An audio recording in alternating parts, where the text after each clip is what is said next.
What is going on, collectors? Optical 20 back for another video review. Today we're going to take a look at Whiplash 2.0 or reissue, whatever you want to call them, from Iron Man 2.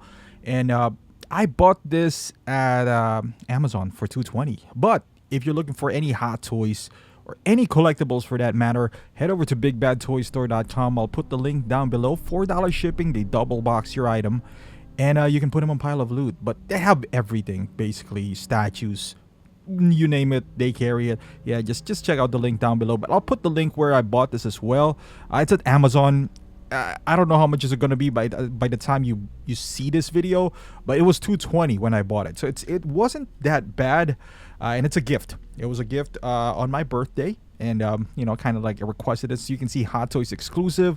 It's supposed to be like an exclusive from Sideshow, but I ain't gonna pay $280 for this guy. Just shipping and all that stuff. This was $220 shipped, Amazon Prime, and the only reason I got this guy, or I requested for this guy, was because of Mark V. We all know if they didn't reissue that, I wouldn't even think about picking this guy up. And you can see his whips right here. Apparently, there's some improvements. I never really owned the first one. Never had the. I had a Whiplash 2.0. Maybe this is not the 2.0. By 2.0 we mean the armored version. I sold that for $250 back in the day. We couldn't get rid of that figure, back in the day, and kind of regret it now, obviously, since we have this influx of Iron Man 2. But this guy was going on for a lot of money back then. Maybe not that much money, but higher than what it was. But now, obviously, that has been killed. Now, there's a few differences here. Obviously, the stand. This is the Terminator police shootout stand. You can see Whiplash. That's also been used in several things, like Mark 7. I don't even know what other ones. But so, accessory-wise, it comes with hands. As you can see, there's nice tattoos on these hands. Nicely painted. I believe the paint application has improved as well, on this figure. Compared to the first version, so 1969. I don't even know what these tattoos mean. They just look cool. That's it. Am I gonna use the fisted hands ever? He didn't use it on the movie. He was on this look for a specific scene, and that was it. There's a lot of wrong things in this figure as well. The color of his suit and all that stuff. We all know that's supposed to be orange. It's brown. People were saying it's licensing. I don't even know if that's true or not, because there's no patches. It's not a prison outfit, but it's like a crew from that racing team. I mean, you can't determine what team he's on, so I don't know why that will be a licensing issue, but whatever. You can see here Whiplash. I'm not a big fan of these kind of like black sticker that's kind of matted in there. I don't know.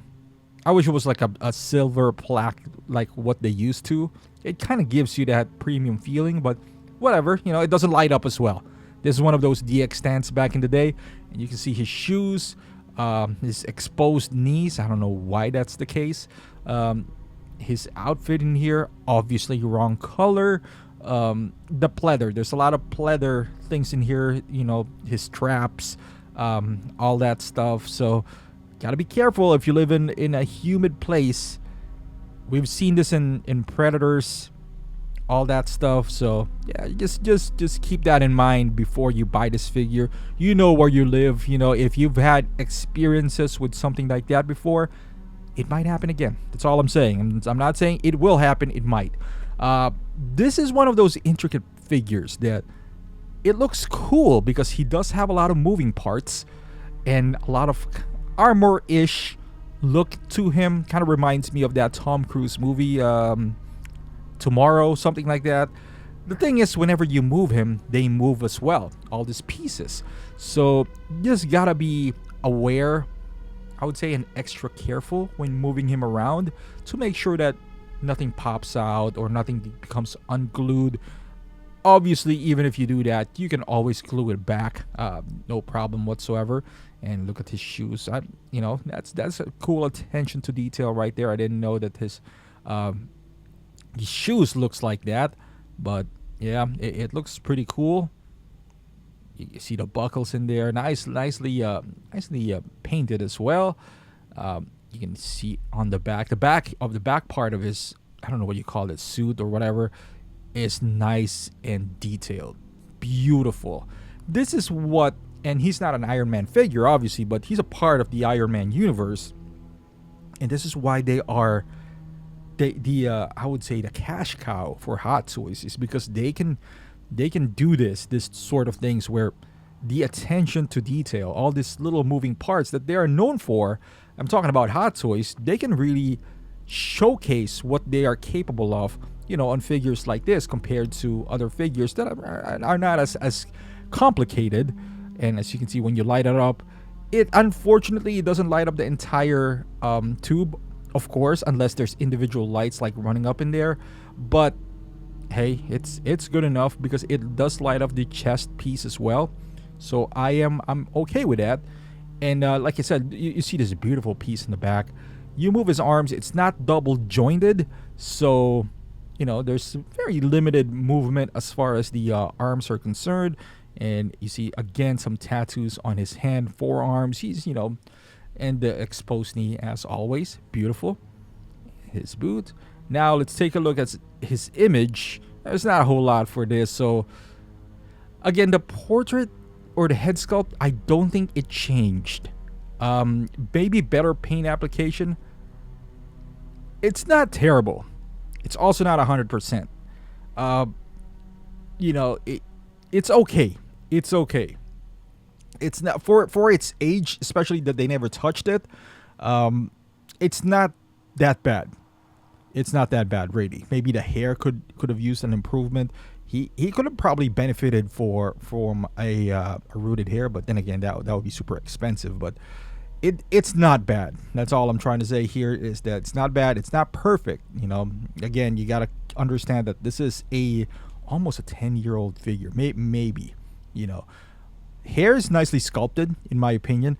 The mouth is a bit open. I've seen people kind of put some toothpick in there, like a makeshift. And yeah, you could certainly do that. You can certainly do that. Sideburns, I don't remember if this is accurate or not. His scar is a bit more prominent than I remembered, even on that picture that I showed you guys earlier. But likeness wise, the paint application, I've seen the older ones. My friend actually has the older version. Certainly a step up, but is it enough to switch that over? I don't think so. If you own the first one, the only significant improvement that I've seen obviously is the paint application and the base. I wouldn't do an upgrade. This is not like Two-Face per se, where the paint application is a lot better, and also the tailoring on his suit. And but let's show you guys the articulation. You can see it already popped off, and you can easily just pop it in right there and glue it if needed be, and no one would know. Here you go. So single jointed elbows there. Some ab crunch. Obviously his exposed elbow, so that prevents him, and also all this moving parts in here prevents him from having a double jointed elbow. Plus it's unsightly since it is exposed. The knees are double jointed, so you can put them all the way back there. There might be some ankle articulation here, but boots is one piece, so that kind of negates that. But as you can see here, even to spread his arms on the side, it'll be a little bit tricky because of all these things that are attached to his arms into his back. That it might be possible to, because I don't know if he does have butterfly joints. You might be able to do that, but I suggest against it. And here you go, guys. Here he is, circling around here with the explosion on his back. You can still even do some cool poses like this. Look at this. This is a pretty extended range, I would say, of his arms moving upwards, and it can certainly hold it. It can hold it on its own. No damages on those moving parts. I like the whips because you can pose him around. I don't know what's inside. Maybe a nice wire or something like that. But you could definitely pose these whips around.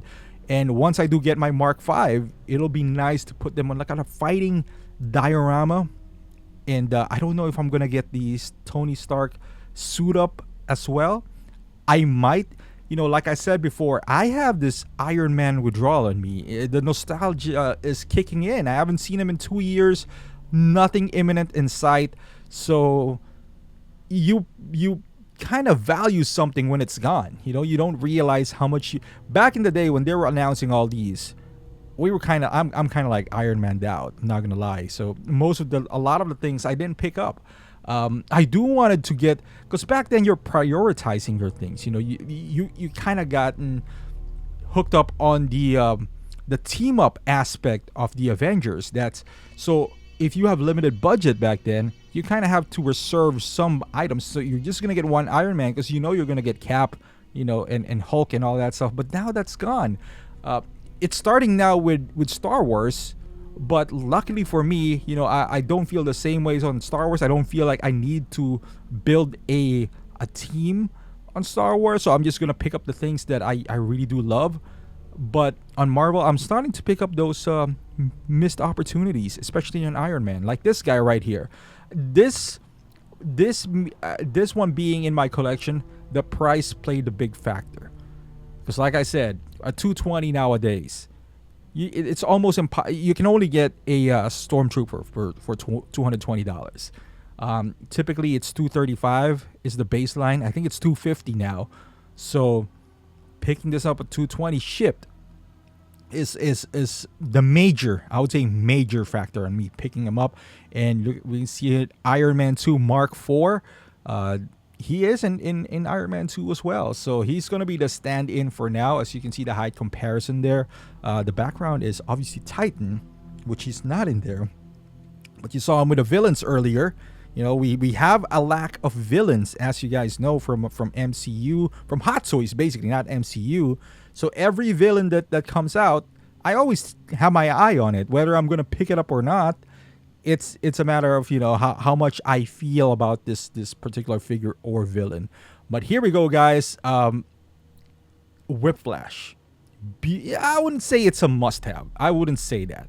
But again, a big factor would be the coming out of Mark V. That is a huge factor for me, and that's why I decided to pick this up. At $280, I don't know if I can recommend it to you for $280. Maybe $250 and below.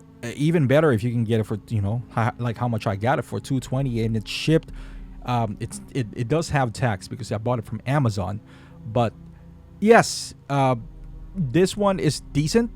Again, if you have an older one, I don't think that it needs to be upgraded to this.